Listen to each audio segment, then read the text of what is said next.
A paz do Senhor, bros! Tudo bom com vocês? Primeiro vídeo de 2019 aqui passando na sua telinha muito TV, né? Meu Deus, perdão por isso. E já vamos começar com o pé direito porque eu quero falar pra vocês sobre um dos últimos livros que eu li em 2018. Talvez eu tenha lido só 10% da minha meta, talvez. E foi presente da Mundo Cristão. Se você não viu quando eu recebi o meu primeiro mimo da Mundo Cristão, vou deixar aqui no link pra você assistir, pra você ver os outros livros que eles também me deram, que foi O Enigma da Bíblia de Gutenberg, vulgo As Aventuras de Daniel. Primeiro ponto que eu preciso falar é porque não existe personagem melhor do que o Daniel. E foi muito difícil eu ler sem tentar me pôr na situação do Daniel, porque assim, tinha muitas coisas assim que o Daniel era muito parecido comigo, cara. Obviamente que no caso ele tem muito um viés jornalístico, né? Ele quer ser jornalista, ele é mais novo que eu, se eu não me engano ele tem 18 anos aqui, mas assim, era muito fácil de eu me colocar no lugar do Daniel, de eu me imaginar sendo o Daniel. Eu já fiquei, pelo amor de Deus, eu já quero fazer uma série desse livro. Alô, Maurício Zagari, vende os direitos pra gente fazer uma websérie aqui no canal. Ia ser muito divertido, hein? Fazer uma websérie dessa história aqui. E eu quero então contar pra vocês o que eu achei, quais foram as minhas impressões. Primeiro ponto, se você tem algum problema pra ler, não gosta muito, blá blá blá, essas coisas, olha a finura desse livro. Ele é muito fininho, ele é muito fluido. Esse é um dos melhores pontos que eu posso dizer pra vocês em relação ao livro. Ele não é arrastado, isso foi uma coisa assim que eu percebi como um mérito do escritor mesmo. Existem histórias que tem uma coisa que precisa acontecer, só que eles estendem o meio da história pra ter coisa pra falar, pra encher linguiça, essas coisas. O Maurício, ele não faz isso. Então vocês percebem que o livro é fino, mas o livro também é bem direto. Então as coisas que acontecem durante a história precisam acontecer, porque se elas não acontecem, o Daniel da história, ele não consegue tirar a conclusão que ele tira no final. Então não tem nada assim que é arrastação, que é encheção de linguiça, que é só pra perder tempo. Não, ele é muito direto, te dá a curiosidade de você querer saber o que vai acontecer nos próximos capítulos e tudo mais. Graças a Deus é folha creme, vocês sabem que pra eu conseguir gostar bem de um livro, ele tem que ser folha creme, senão eu fico bem com preconceito, porque a folha branca ela carrega muito a vista, é mais difícil de ler, então a folha creme ela consegue dar essa coisa mais gostosa, um conforto visual melhor, mas obviamente que eu tenho algumas ressalvas pra fazer, né? Mundo Cristão, por favor, eu continuo amando vocês, a história é incrível, não tô dizendo que ela é menos incrível por causa disso, tá? Mas por favor, então se vocês quiserem continuar mandando mimo pra mim, fica à vontade, tá? Mas uma coisa assim que me incomodou um pouco foi a previsibilidade da história. Aí você vai me falar, nossa, como que foi incrível se ela era previsível? Assim, previsível talvez pra alguém que já tem um repertório de leitura vasto. Modéstia à parte, eu já li livros pra caramba, e livros densos, sabe? Livros que realmente o vilão é uma pessoa que você não imagina. E esse tipo de leitura acaba forçando a tua cabeça, como por exemplo, os livros do Dan Brown. Os do Dan Brown, cara, é sempre assim, você acha que é uma pessoa e tem um plot twist carpado no final, que é uma pessoa que você nunca imaginava, mas que se você para pra analisar, você percebe que tava na tua cara o tempo todo, você não viu. Então, esse tipo de literatura acaba forçando você e aguçando a sua percepção pra você perceber algumas brechas que a história vai dando, pra você tentar montar um quebra-cabeça junto com o personagem pra descobrir quem é o vilão da história, quem é que tá por trás de tudo isso. Então, por exemplo, eu descobri quem era o vilão da história na metade da história. Quando começou a acontecer algumas coisas, eu já comecei a sacar que, tipo, cara, eu acho que é fulano, e realmente era o fulano que eu achava. Mas isso foi bem do meio pro final da história pra frente. Não foi uma coisa, tipo, nossa, abri o livro e já sabia que era. Então, pra mim, acabou sendo um pouco previsível. Porque quando eu soube, né, tipo, é fulano, né, que fez a situação que vocês vão ver na história. Aí eu fiquei,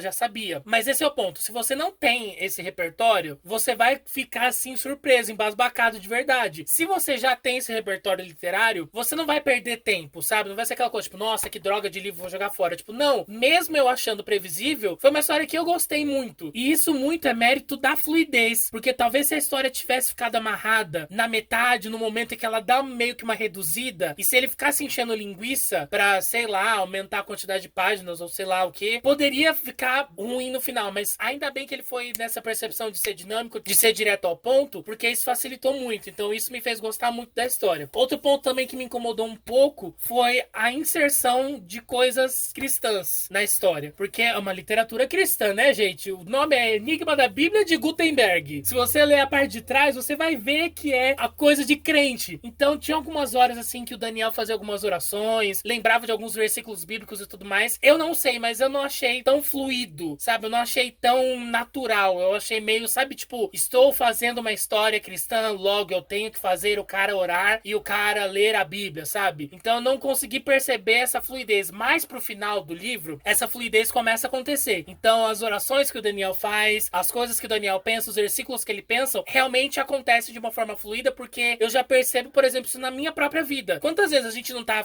vivendo uma situação, você faz uma determinada oração, você pensa num determinado versículo, você lembra de um determinado versículo e essas coisas. Então no final eu acho que o autor pegou o feeling, ele pegou o timing do negócio pra não ficar tão quadradão. No começo eu tava achando muito quadrado. Eu não sei, tava me parecendo muito aqueles crentes bitolados, sabe? Não tava parecendo natural pra mim. No final já muda isso. No final já começa a ficar uma coisa mais fluida, mais natural, uma coisa mais tipo humana mesmo, que o Daniel poderia ser um jovem da sua igreja ou até mesmo você, entendeu? Mas enfim, eu realmente gostei muito porque eu gosto muito de saber que nós estamos escrevendo histórias pro nosso público, que tem a ver com a nossa história. Então, todos os cenários aqui que aparecem no livro são cenários que poderiam ser reais. Poderiam muito ser da sua igreja, da minha igreja. Tanto que muitas das vezes eu acabava pegando alguns elementos da minha vida e colocando nos cenários pra ficar mais familiar. Então, isso é muito legal e é uma história que você acaba se identificando muito fácil por causa disso, por ser uma vivência que a gente tá acostumado, essa coisa de ir à igreja. Então, ele te enfia dentro da história de uma forma assim muito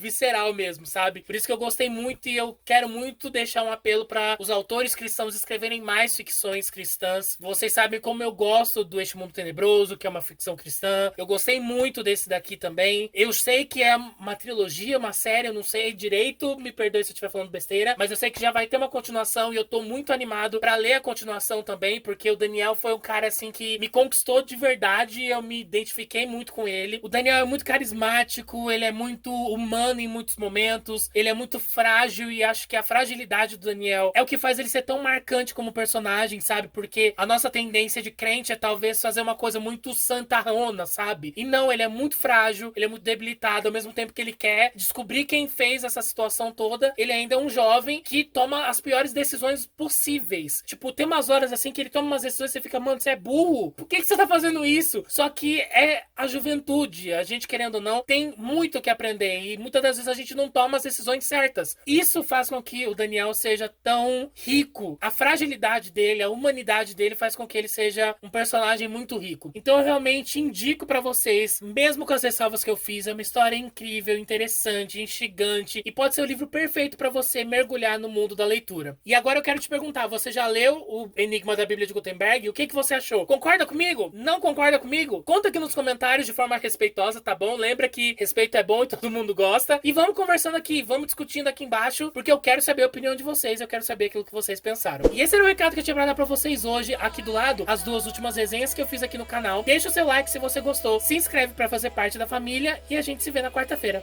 Beijo grande, Deus abençoe, tchau.